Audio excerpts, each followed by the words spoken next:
I was late to a sleepover and stumbled into darkness. It all started terribly. My phone displayed Dana, my best friend's name, for the fourth time. Shit, I cursed under my breath, frantically searching through my closet. Of course, I couldn't find anything decent to wear. She's gonna kill me for sure. After 5 minutes of relentless digging, I grabbed some clothes and changed quickly. Guess what? I wore the shirt inside out at first. Lovely. Murphy's Law had been in action since the morning began. I woke up late despite being a light sleeper. The phone charger wasn't plugged in. I didn't prepare anything beforehand for the stay over at Dana's house. You know the drill. I was supposed to be there at 4 p.m., but now it was almost past 5. The fact that she lived quite far didn't help either. Taking a deep breath, I started stuffing the duffel bag with whatever I could get my hands on. When my phone started ringing again, I put it on speaker. You coming on a plane or something? Dana's exasperated tone boomed. I'm sore. Have you even got out? Yeah, well, she sighed. The weather's getting bad. Just come fast, will ya? By the time I left, dark clouds were already rolling in, bringing occasional cold gusts of air. I hurriedly called a taxi and jumped in, praying for the rain to come pouring down after I reached. I texted Dana that I was on my way. I got a thumbs up as a response, a sign that she was super mad. I reclined on the seat, staring at the window. Thankfully, there wasn't much traffic, allowing me to reach within 45 minutes. Just as I entered her apartment gate, I heard the pitter-patter of rain, a lucky moment indeed. Dana lived on the 7th floor of a residential apartment building. There was only 1 week left until our semester break was over. We did plan to have a sleepover before, but it never came to fruition. Finally, we agreed on a date after much discussion. I pressed the elevator button. I didn't quite enjoy riding elevators. That claustrophobic sensation, the gentle humming, the slight jerk that you sometimes felt in the pit of your stomach. Oh, the electricity too. Nevertheless, my lazy ass would rather stand for an hour but not climb up the stairs. The machine reached the ground floor with a cheery ding.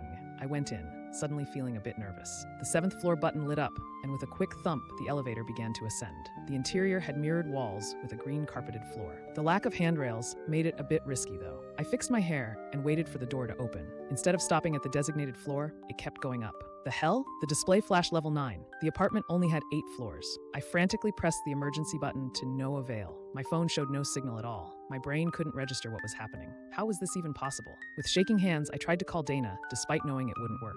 Texts were not being sent either. Beads of sweat crept down my forehead. The elevator's speed increased, making a whoosh sound. Everything started to spin. I leaned on the wall and put my hand on it with as much pressure as I could. It felt as though the walls were closing in on me. Hot tears rolled down my face. I noticed that my breath was fogging up. When did it get so chilly? The screen now flashed 50 in ominous, bold red numbers. The lights flickered slightly, threatening to go out any second. I sat on the floor, whimpering, and then it stopped. It occurred with such force that I almost crashed into the door. The elevator stood extremely still, the mechanical whirring being replaced by eerie silence. I was scared to make any sound. I placed my hand on the cold steel, sending shivers down my spine. The door moved. I squealed, backing away from the door. I slowly stood up and stared at the darkness ahead of me, absolute pitch black. The light in the elevator didn't help much in illuminating the outside. My whole body trembled like a leaf. Should I even step out? God knew what was waiting in the inky blackness. I contemplated turning on the flashlight, but didn't for now. Wiping my face, I took a deep breath and stepped forward carefully. Don't blame me. What else could I have done? The floor underneath my shoes felt rock solid. And weirdly enough, my feet could sense the coldness through the rubber sole. The silence was so overwhelming that I could hear blood rushing through my veins. With sweaty palms, I turned up my phone's brightness and held it up. The place looked like a garage, empty and derelict. The peeling yellow walls were covered with stains that oddly resembled dried blood. I sure as hell hoped that wasn't the case. Strange red markings covered the entirety of the concrete floor, something of a madman's gibberish doodles. The longer I walked, the more the darkness hung like a cloak around me. Why was this damn thing not end? A sound, low growling. I froze. It came from a corner, exactly where my phone's light was shining. It was a human. Well, not quite a human. It was crouched on all fours, shaking back and forth like a pendulum. Blue, thin veins crisscrossed its hands, pulsating. Long, matted hair covered its face. The skin was so white it was almost glowing. Bones were poking out from all angles. I instinctively yelped, almost dropping my phone. That thing raised its head in a flash, gazing at me with opal black eyes. It smiled. It fucking smiled. Too many rows of sharp teeth.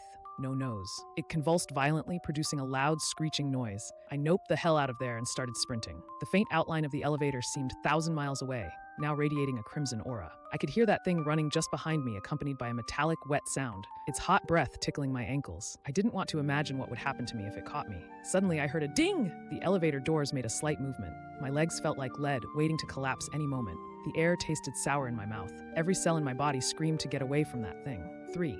It let out a wail, its hand almost touching my leg. 2. The doors began to close. 1. Through the tiny gap, I shot inside like a bullet. Just before they closed, I saw the thing jump a foot above the ground, ready to pounce. Bang! Its body slammed against the metal, shaking the whole elevator. I I sat down, hyperventilating, gasping for air like a fish out of water. The dim lights became brighter. The numbers returned to normal. I clutched my duffel bag tightly. Through my blurry vision, I looked at the time on my phone. 6:05 p.m., the exact time I got inside. I was descending. It stopped on the 7th floor. The relief that passed through my body when Dana's door showed up was otherworldly. I came out as fast as I could, not caring how hideous I probably looked. Safe to say, I don't ride elevators anymore.